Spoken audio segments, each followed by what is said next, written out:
Salut, et on se retrouve cette fois pour une nouvelle vidéo qui me tient particulièrement à cœur, puisqu'il s'agit du premier tournoi qui a été organisé par l'AOSFF.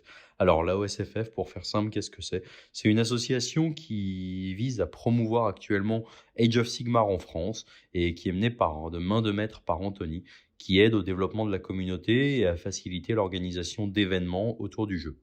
Donc, dans le cadre de cette vidéo, c'est Paul qui a été lui-même participant au tournoi qui va vous faire un petit retour sur l'organisation et va laisser la parole aux organisateurs eux-mêmes pour présenter le projet et l'organisation des différents événements à venir. Salut! On se retrouve pour un nouveau format de vidéo qui va consister à présenter un événement majeur qui rythmera la vie d'Age of Sigmar en France pour ce début d'année 2020. Il s'agit de la French Single Cup. Alors, la French Single Cup, c'est quoi? Il s'agit du circuit compétitif national solo, organisé par notre nouvelle association, l'AOSFF, et qui permettra aux joueurs français de se départager à travers 5 grands tournois organisés dans les différentes zones géographiques entre février et juin prochain. Alors, pour compléter cette introduction, je voulais donner quelques chiffres sur le week-end qui nous attend. D'abord, pour les joueurs, donc 26 joueurs inscrits à cet événement, 14 qui viennent donc directement du sud-est, 3 qui descendent de Paris, 2 du sud-ouest, et également quelques-uns de Genève et Vian, donc 3, 2 joueurs de Lyon, 2 joueurs de Grenoble. En termes d'allégeance, l'allégeance la plus représentée sera l'Hadès avec 9 listes d'armées d'Es, ensuite Order et Chaos 7 armées chacune, et la Destruction 3 armées. Maintenant, pour proposer un petit balayage des listes, on va donc retrouver ce week-end une liste Beast of Chaos, assez variée, avec une Beast Herd et beaucoup d'unités.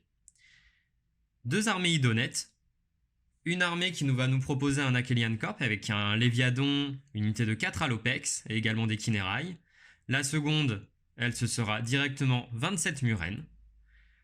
On va retrouver une liste Stormcastir, Anvil of Eldenhammer, avec 21 Vanguard Raptor et quelques oiseaux pour les protéger. 2 listes Khorne, qui vont tourner autour des Gore Pilgrims, et qui vont toutes deux aligner quelques Bloodthirster.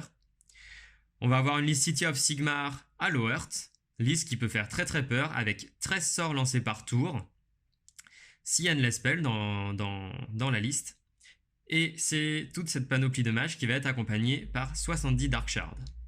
On va ensuite retrouver une liste Daughter of Ken, dirigée par Moratti, avec 3 packs de Sephuri ou Sister. Également donc qui dirige par une Slaughter sur Chaudron.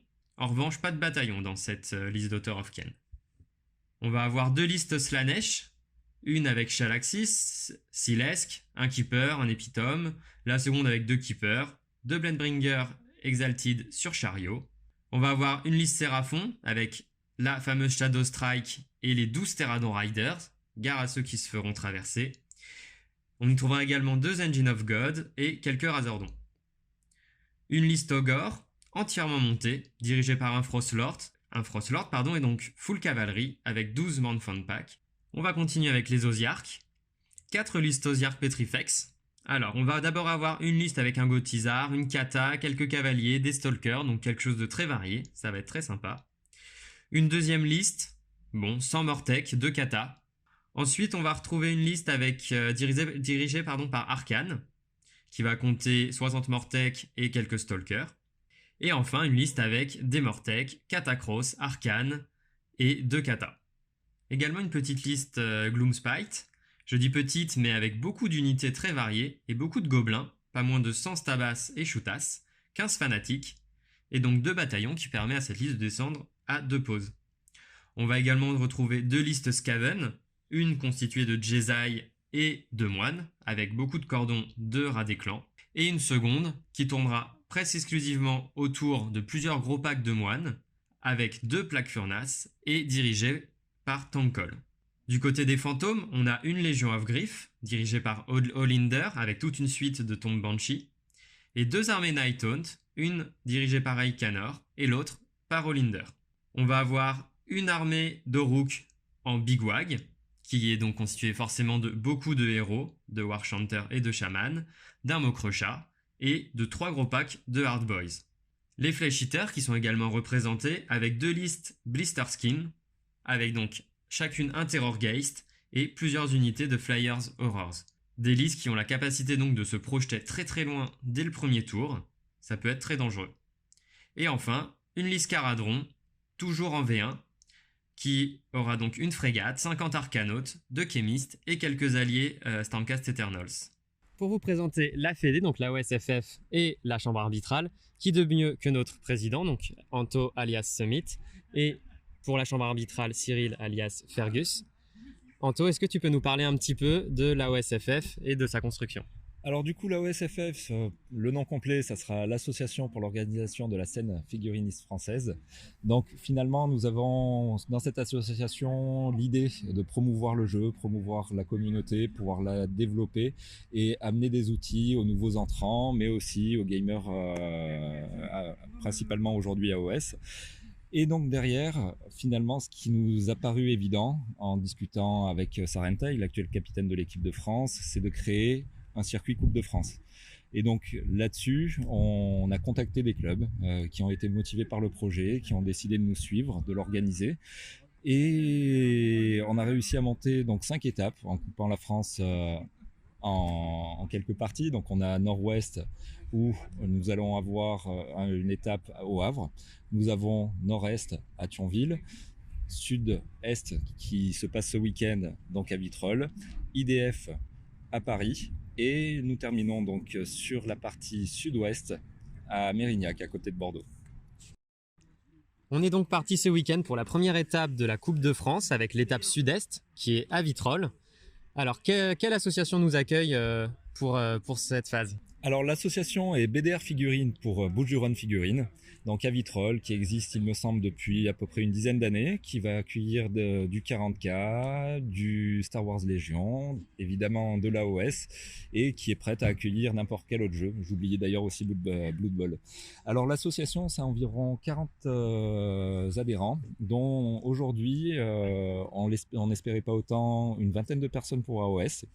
Et donc, cet asso s'est proposé pour nous aider à organiser l'étape, donc sud-est comme vous le savez. Pour cette organisation, ils se sont aperçus que le nombre de tables du club n'était pas assez suffisant. Il y avait 6-8 tables club et finalement, on a réussi, en motivant les gens de l'association, à pouvoir récupérer des tables personnelles que les gens ont volontiers mis à disposition pour l'ensemble de la communauté, qui nous a permis du coup de monter un événement où nous sommes montés à 14 tables. Sur les lieux dans la salle. Alors pour cette première étape, on a eu donc 28 joueurs attendus, mais finalement 26 de présents. Comment est-ce que, Cyril, vous avez décidé, la chambre arbitrale, donc d'arbitrer cette phase? Quel règlement vous avez choisi d'appliquer? Alors au niveau du règlement, on a appliqué c'est l'ensemble des règles Game Workshop. En dehors de ce qui concerne les règles de royaume et la magie des royaumes, on n'a utilisé que les artefacts. Donc l'ensemble des règles était appliqué. Avec donc ça a été le travail de la chambre arbitrale sur les 3 à 4 derniers mois, où en fait on avait quand même un souci de lecture de règles, de compréhension de règles en fonction des régions, voire des villes, où donc il a fallu harmoniser un petit peu la manière de lire les règles, se mettre d'accord, ce qui est du coup partagé sur le site de la OSFF. Tous les joueurs peuvent aller lire le compendium des règles, les questions-réponses qui sont régulièrement posées. Côté règlement, la chambre arbitrale a donc décidé d'appliquer un format quasi similaire à celui de l'ETC. Est-ce que tu peux nous l'expliquer un petit peu?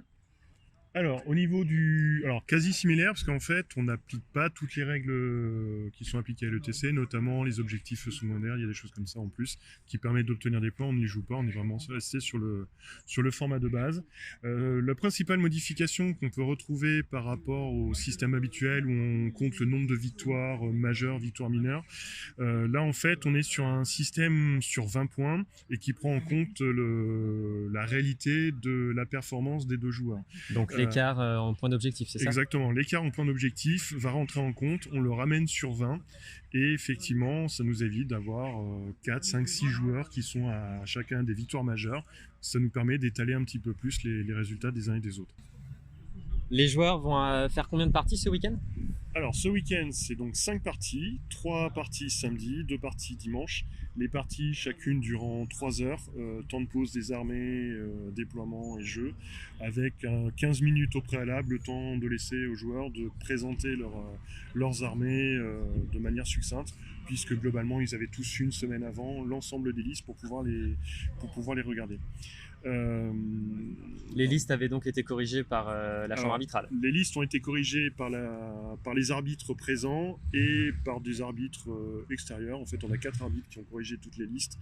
On n'a pas rencontré de problème particulier dans la constitution des listes par les joueurs. À l'heure actuelle, donc au début de la French Single Cup, combien de personnes sont proposées pour être arbitre en France? Alors actuellement, c'est 19 arbitres, sachant qu'ils sont majoritairement sur la région PACA, région parisienne. On a 3 arbitres sur la région nord-ouest, 3 arbitres sur le sud-ouest. Par contre, on recherche activement toute personne qui veut bien proposer sa candidature sur la région nord-est, donc Metz, Strasbourg, enfin tout ce côté-là. Très important donc, pour le bon déroulement de la phase qui aura lieu dans ce coin-là. Exactement. Autre point important pour le tournoi, donc, c'est que la cloque est fortement recommandée. Oui, alors pour l'instant, on ne l'a pas rendue obligatoire parce que c'est pas encore rentré dans les mœurs. Mais c'est vrai que là, en montant un petit peu en nombre de tournois qui sont organisés, on monte, je crois, le niveau des joueurs. Il y a un très bon niveau qui est en train de s'installer. Et on se rend compte que la cloque devient quasi indispensable pour pouvoir réguler notamment les armées qui sont populeuses. On se rend compte que des joueurs qui n'étaient pas forcément pour la cloque, à partir du moment où ils prennent l'habitude de jouer avec, finalement ça leur pose plus de soucis puisqu'il y a des mouvements qui ne sont pas forcément utiles, des temps de réflexion qui du coup ne prennent plus, et c'est vrai qu'on fluidifie pas mal le jeu ainsi. On a donc 1h30 de jeu chacun. C'est ça. Si jamais notre temps de jeu est écoulé, qu'est-ce qui se passe? Alors pour inciter les joueurs à réellement respecter le temps, quand ils sont cloqués, c'est-à-dire qu'ils n'ont plus de temps disponible, en fait ils n'ont plus le droit de faire aucune action active sur le jeu. Donc en fait ils peuvent faire leur jet de défense, ils peuvent faire leur jet de déroute, et c'est à peu près tout ce qu'ils peuvent faire. Super, merci beaucoup Cyril, merci beaucoup Anthony. Voilà, donc j'espère que ça vous a plu. En tout cas, n'hésitez pas si vous voulez participer en tant que joueur fun pour participer à des parties sur des superbes tables qui passent pas forcément très loin de chez vous, puisque comme on l'a dit, il y a des épreuves un petit peu partout en France. Ou alors si vous souhaitez avoir dans un aspect un petit peu plus compétitif, participer aux différentes étapes, voire vous qualifier pour la finale qui aura lieu après les 5 étapes qualificatives à Dennery. En tout cas, en ce qui concerne cette édition de la Coupe Sud-Est, c'est Eled, donc Valentin, qui s'est imposé avec ses Idonet Tipkin, suivi des Skaven d'Alex, des Stormcast de Paul et de 3 armées d'Ossiarch Bone Reaper, dont celle du petit enfant Miladin. Donc tout ce beau monde sera bien évidemment qualifié pour la finale qui aura lieu à Dennery.